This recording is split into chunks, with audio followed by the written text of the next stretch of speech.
गुरुर्देव महेश्वरा गुरु साक्षात् परब्रह्म तस्मै श्री गुरुवे नमः। ध्यानमूलं गुरुमूर्ति पूजामूलं गुरुपदं वरमन्त्रमूलं गुरुवाक्यं मोक्षमूलं गुरुकृपा। अखण्डमण्डलाकारं व्याप्तेन चराचरं तत्पदं तद्दर्शितं तस्मै श्री गुरुवे नमः। ओम जय श्री सद्गुरुदेवाय नमः। ओम जय श्री सद्गुरु चरण कमलभ्यो नमः।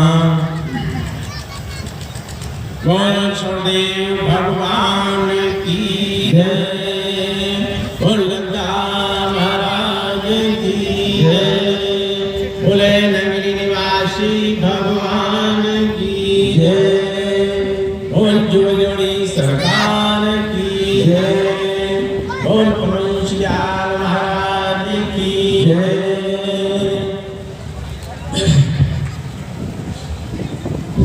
अपना सत्संग 2 दिन से चल रहा है और हमारे जो बाहर से विद्वान आए हुए हैं उन्होंने आपको काफी प्रयास किया ईश्वर को जनाने का, ईश्वर का रास्ता जनाने का उन्होंने प्रयास किया सभी ने। और बाहर से जितने भी संत आए हुए हैं मैं सभी का अभिनंदन करता हूँ। और ये अपने गायक मंडली डॉक्टर साहब का शायद उनका भी मैं अभिनंदन करता हूँ। और बाहर से जितने भी हमारा जनसमूह आया है, जितने भी लोग आए हैं उनको भी मेरी ओर से अभिनंदन स्वीकार करें। और मैं विशेषकर उनको अभिनंदन करना चाहता हूँ जिन्होंने इस प्रोग्राम को बनाया है। जैसे अपने मिश्री राज पिताजी सिंह, उनके 3 बेटे हैं, उन्होंने नाम भी बड़ा अच्छा रखा है। बड़े बेटे का नाम मोहन है और उसके बीच वाले का नाम माखन है। तीसरे का उन्होंने मिश्री रख दिया यानी माखन मिश्री। कैसे बढ़िया नाम रखे हैं उन्होंने, अपने नाम को ही आज चरितार्थ कर दिया। वैसे तो जनाब मिश्री का नाम भगवान सिंह है लेकिन उनको कोई जानता नहीं है, ये मिश्री नाम से प्रचलित है। इसलिए आज उनको बार बार मेरी ओर से अभिनंदन स्वीकार करें क्योंकि इनका कितना अच्छा भाव है जो इन्होंने इतना बड़ा प्रोग्राम कराया।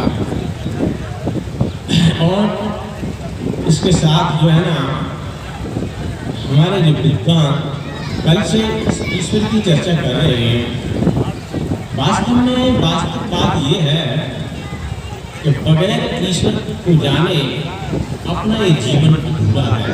वैसे यदि भी हम कल से बात कर रहे हैं, हमारे विज्ञानों ने बताया कि बड़े भाग मानसपन पावा शिव दुर्लभ सब ग्रंथन गावा। संत तुलसीदास जी कहते हैं कि ये बड़े भाग से अपने को मानव शरीर मिला और इसके लिए देवता लोग याचना करते हैं।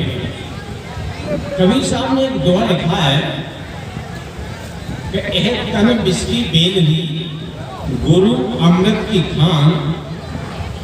शीश दिए जो गुरु मिले तो भी सस्ता जान। इसको थोड़ा सा हम अच्छी तरह से समझ लेंगे तभी सही समझ में आ पाएगा। कहने का क्या होता है कि एक तन बिस्की बेल ली, ये शरीर को उन्होंने जेल बता दिया है, जेल की बेल है। जब ये शरीर ही जेल की बेल है उधर संत तुलसीदास जी कह रहे हैं कि बड़े भाग मानसपन पावा, कि ये दोनों बातें एक साथ कैसे हो सकती हैं। तो इसका अपन अर्थ समझने तभी इसको समझ में आ पाएगा। ने कहा एक तन जिसकी बेली गुरु अमृत की खान। जी बात सही है कि गुरु अमृत की खान है। यदि गुरु अमृत की खान न होता तो हम लोग यहाँ इकट्ठे नहीं, इस तरह नहीं हो सकते। बड़े बड़े लोगों को इतना ज्ञान नहीं हो पाता, हम लोगों को इतना ज्ञान नहीं हो पाता यदि गुरु अमृत की खान न होता। तो अपन इसका अर्थ समझ लें। कबीर साहब के दोहे का कहतर बिस्की बेली गुरु अमृत की खान, मतलब उनका ये है कि जब तक हम गुरु के माध्यम से उस परमात्मा को नहीं जानते हैं तब तक ये शरीर बिस्की बेली है। क्योंकि क्यों बिस्की बेली है इसलिए इसकी वैल्यू है ये 84 में खुद को ले जाएगी। यदि अपन ने परमात्मा को नहीं जाना तो आपको 84 में जाना पड़ेगा, जिसकी कई कल्प उम्र होती है। इसकी उम्र की कोई गिनती नहीं है, क्योंकि कई प्रकार के 84 लाख प्रकार की योनियां होती हैं, उनमें अपन को जाना पड़ता है। यदि अपन ने परमात्मा को नहीं जाना और कहीं जैसे देवी देवताओं की पूजा करने लगे तो फिर जो है ना देवलोक में चले गए तो वहाँ भी 2 कल्प तक रहना पड़ता है। ऐसे एक कल्प जो है ना 4 युग का होता है। तो इस तरह से मतलब जो है ना हम आपको बताना चाह रहे हैं कि जी क्यों इसकी वैल्यू वो अपनी चर्चा है इसकी वैल्यू गुरु अमृत की मान। अब उन्होंने आगे लिख दिया है कि शीश दिए जो गुरु मिले तो भी सस्ता जान। हमने अपना शीश दे दिया और अपने गुरु बाद में मिले और अपना मर्डर हो जाए या अपनी हत्या हो जाए या अपना शरीर छोड़ के चले जाए, उसके बाद गुरु मिले तो फिर किस कौन जानेगा। इसका अर्थ ये नहीं है, इसका अर्थ ये है कहीं अपने को गुरु मिलने के बदले अपने को सिर कटाना पड़े तो भी सस्ता है, क्योंकि गुरु अपने को मिल जाएगा, उसके बाद में अपना शरीर छूट जाएगा, वो भी अपन परमात्मा को प्राप्त कर लेंगे। जैसे जो परीक्षा थे नहीं तो उनको केवल 7 नहीं मिले थे, उन्हें केवल 7 दिन में हमारी मृत्यु हो जाएगी। उनको श्राप मिला था जब 7 दिन बाद हम सर्प काट लेगा और सर्प काटने के बाद हम अधोगत में चले जाएंगे, मेरी मृत्यु हो जाएगी। तो इसलिए ये है, इसलिए कि अपन को सिर कटाना पड़ा है। कब? गुरु मिलने के बाद। अगर पहले कटा दिया तो गुरु अपन कैसे मिलेंगे, मतलब भी चले जाएंगे। तो मतलब इसका अर्थ आप समझ रहे होंगे कि एक तन विस्की बेली कब है? यदि अपन परमात्मा को जाना तो ये विस्की बेली है। और शीश कटाने के बाद, शीश कटाने के पहले अपने को गुरु मिल जाए, बाद में अपने को शीश कटाना पड़े तो भी सस्ता ही जानना चाहिए। तो गुरु की महिमा इतनी हमारे महान पुरुषों का वास्तव में बात सही है कि गुरु की महिमा है अमित, कहे में सकत श्रुत शेष, जिनकी कृपा कटाक्ष रंग भूत नरेश। गुरु की इतनी महान है, अमित है, अपार है, जिसका कोई पार नहीं है, इसका कोई पार है नहीं, इसको अपन पार पाए नहीं सकते, मतलब इनकी कोई था नहीं है।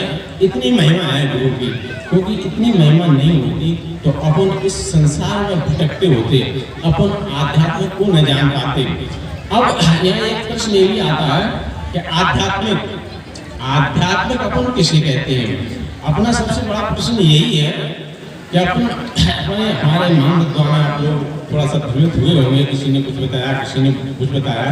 यद्यपि उन्होंने अपना पूरा प्रयास किया उस परमात्मा को जनाने का, तो हम भी संक्षेप में, समय कम रहते हुए संक्षेप में आपको ये बताना चाह रहे हैं कि अपन को किस लक्ष्य पे जाना है, हमारा लक्ष्य क्या है, हमारा उद्देश्य क्या है।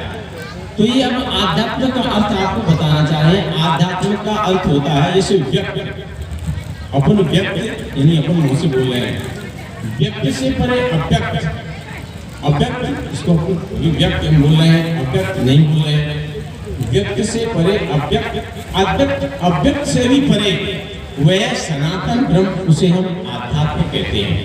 यानी अब अपन को समझ में आया होगा परमात्मा क्या, जैसे हमारे संत जी जय सच्चिदानंद की व्याख्या कर रहे थे, जैसे सच्चिदानंद के बारे में भी हम आपको बताएं कि सच्चिदानंद अपन एक दूसरे को संबोधन करते हैं। क्यों संबोधन करते हैं? इसका वास्तविक अर्थ ये है कि जय सच्चिदानंद, यानी वास्तव में सही बताया, वो ही उनको जानना चाहिए कि सत धन चित्त आनंद, इसका अपन पढ़े लिखे लोग इसका संग विच्छेद करते हैं कि सत धन चित्त आनंद, यानी उस सत्य को बसाओ, सत्य को अपने चित्त में बसाओ।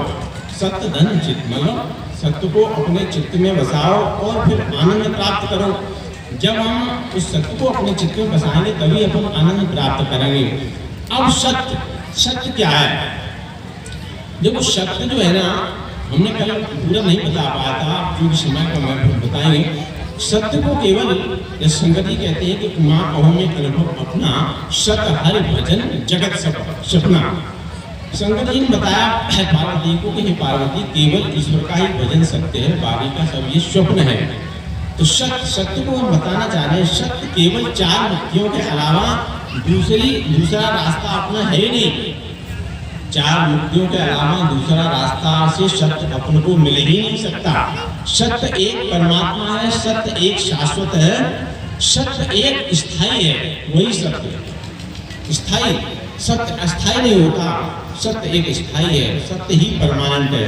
उसी सत्य को अपन को जानना है जो बगैर सार्वभौमिक को इसकी जानकारी नहीं हो सकती। इन चार मुक्तियों से अपन सत्य को जान सकते हैं। जैसे हमारे गीता में, गीता अध्याय 11वें श्लोक 53 में लिखा है कि नहीं वेदेन तपसा न दानेन तेज्या शत एवं विधो दृष्टम दृष्टमानस मायथा। इसका मतलब है कि वो सत्य जो है ना, न तो वेदों में है, न तपस्या से मिल सकता है, नहीं वेदेन तपसा न दानेन, न दान से मिल सकता है, न यज्ञ से प्राप्त हो सकता है। कि परमात्मा इन चीजों से प्राप्त नहीं हो सकता। संत तुलसीदास ने भी इसी की पुष्टि की है कि नेम धर्म आचार वृत्ति योग यज्ञ जब दान भेषज पुण्य कोटिन धरो रोग हरियाण। यानी जो हमारे भगवान अर्जुन को समझा रहे हैं गीता में, वही संत तुलसीदास ये रामचरितमानस में कह रहे हैं कि नेम से, धर्म से, आचार विचार, योग यज्ञ जप दान, इससे परमात्मा की प्राप्ति नहीं हो सकती। भेष इतने मोटे न रह जाए, आप किसी प्रकार के भेष धारण करो तो परमात्मा की प्राप्ति नहीं हो सकती। अब ये विचार करने का यहाँ एक विषय बन जाता है कि इन चीजों से हम परमात्मा को नहीं प्राप्त कर सकते तो किससे प्राप्त कर सकते हैं? इनसे तो अपन प्राप्त नहीं कर सकते, ये समझ में आएगा। चाहे अपना कितना भी नियम धारण कर ले, नियम धर्म, कई प्रकार के लोग धर्म करते हैं, इससे ईश्वर की प्राप्ति नहीं हो सकती है। नियम आचार, बहुत से लोग आचारी होते हैं, आचार विचार, योग बिना जाने योग करते हैं, बिना जाने योग कभी सफल हो नहीं सकता। जब आपको जानकारी नहीं होगी तो योग आप क्या करेंगे? योग कितना भी यज्ञ कर ले, जप कर ले, दान कर ले, पर ये जन्म मरण वाला रोग नहीं मिल सकता। इस उनको कितना ही प्रकार के आप इस धारण कर लो, पर ये रोग आपको नहीं मिल सकता। ये रोग कैसे मिल सकता है? वही अपने को जानना है, वही हमारे जीवन का पूर्ण उद्देश्य है। जी अपन को केवल अपने महान पुरुषों ने केवल चार मुक्ति दी हैं, जो हमने पहले आपको बताई थी। अपने विश्व में जितने भी पैगंबर हैं, सभी पैगंबरों ने यही चार चीज़ दी हैं। इन चार चीज़ों के अलावा दूसरा कोई भी ऐसा रास्ता नहीं है। सभी लोगों ने अपनी अपनी भाषाओं में वर्णन किया है, चाहे भले जैसे भाषा का परिवर्तन है, कोई अंग्रेजी बोलता है, कोई हिंदी में बोलता है, कोई उर्दू में बोलता है। ऐसे अपन पानी को चाहे पानी कहें, चाहे बाढ़ कहें, चाहे नील कहें या जल कहें, पर उसका स्वाद एक ही है। ऐसे ही परमात्मा एक है, उसका रास्ता भी एक ही है।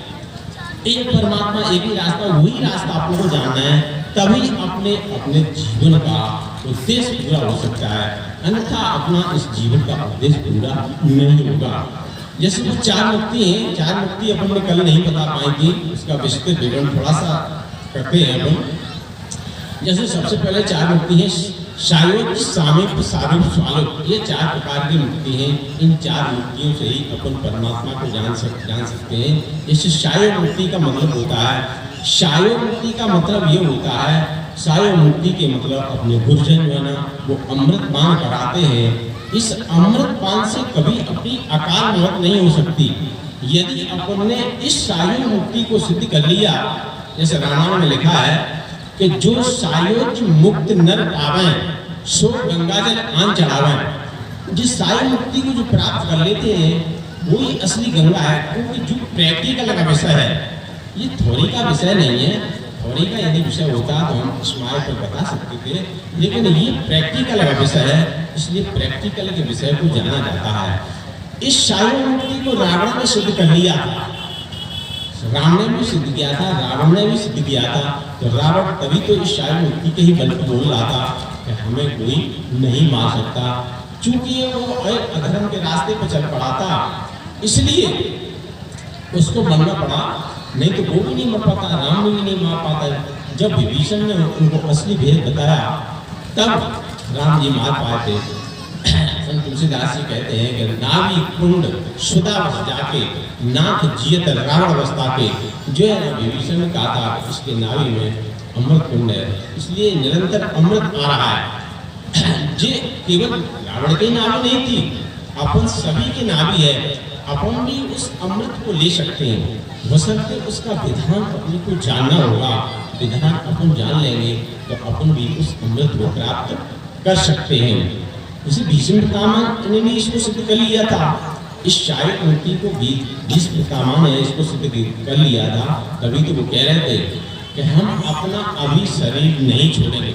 जैसे अपने महाराज जी कई बार आपने सुना, उन्होंने कहा भाई हम अभी अपना शरीर नहीं छोड़ेंगे, हम अपनी इच्छा से जाएंगे जब हमको जाना होगा, क्योंकि उन्होंने भी शारीरिक मुक्ति को सिद्ध कर लिया है। आप लोग भी शारीरिक मुक्ति को सिद्ध कर सकते हैं, बशर्ते उस विधान को जानना होगा, तभी अपन उस शारीरिक मुक्ति को सिद्ध कर पाएंगे। तो भीष्म पितामह भी कह रहे थे कि हम इस हस्तिनापुर को चंगोर से सुरक्षित नहीं देख लेते तब तक हम अपना शरीर नहीं छोड़ेंगे।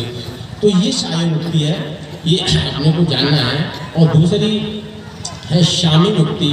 शामी मुक्ति के द्वारा परमात्मा के नाम का विधान जाना जाता है, जो हमारे संत जी ने इसके बारे में कई बार बताया। तो परमात्मा के नाम को अपन को समझना चाहिए। अभी हमारे संत जी का भी इसकी व्याख्या कर रहे थे। ईश्वर परमात्मा है, ईश्वर परमात्मा वाले समय जैसे राम कृष्ण ब्रह्मा विष्णु महेश, ये तो तत्कालीन समय के सदगुरु थे, ईश्वर नहीं थे, तत्कालीन समय के सदगुरु, यानी उस परमात्मा को जनाने वाले। जैसे भगवान राम, जैसे लक्ष्मण जी को भी भ्रम हुआ था, तो लक्ष्मण जी ने कहा कि हे प्रभु ईश्वर जीव भेद प्रभु सकल कहो समझाए। तो राम जी कह सकते थे कि भाई ईश्वर हम हैं, हमें देख लो। वो तो उस समय शरीरधारी मौजूद थे, आज तो शरीरधारी भी नहीं है। लेकिन भगवान राम ने मना कर दिया था। उन्होंने कहा, उन्होंने ईश्वर होते तो कह सकते थे कि मैं ईश्वर हूँ, मुझे देख लो। उन्होंने यही कहा था कि भाई लक्ष्मण के थोड़े में सब कहो गुजारी सुनो तात मन चितलाई। मैं संक्षेप में कहूँगा, अपना मन और बुद्धि लगाकर सुनना। मतलब कहने का है कि ये भगवान राम तत्कालीन समय के सदगुरु थे। तो अपन नाम की व्याख्या कर रहे थे कि जो परमात्मा का नाम है, अपन संक्षेप में बताएंगे। परमात्मा के नाम को अपन कह नहीं सकते हैं। जैसे तुलसीदास जी ने शुरू में लिखा है कि समुद्र सरिस नाम और नामी प्रीत परस्पर प्रभु अनुगामी।